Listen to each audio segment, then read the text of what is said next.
സ്ഥാനാർത്ഥിത്വത്തിൽ പ്രതിഷേധിച്ച് പാർട്ടി വിട്ട കണ്ണൂർ ജില്ലാ സെക്രട്ടേറിയറ്റ് അംഗം ടി.കെ. ഗോവിന്ദനെ CPM പുറത്താക്കിയതായി CPM കണ്ണൂർ ജില്ലാ സെക്രട്ടറി കെ രാഗേഷ് വാർത്താസമ്മേളനത്തിൽ പറഞ്ഞു.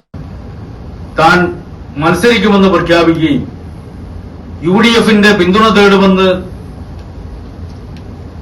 തേടുകയും ചെയ്യുമെന്ന് പത്രസമ്മേളനം നടത്തി പറയുകയും ചെയ്തത് തികഞ്ഞ സംഘടനാ വിരുദ്ധമായ നടപടിയാണ്.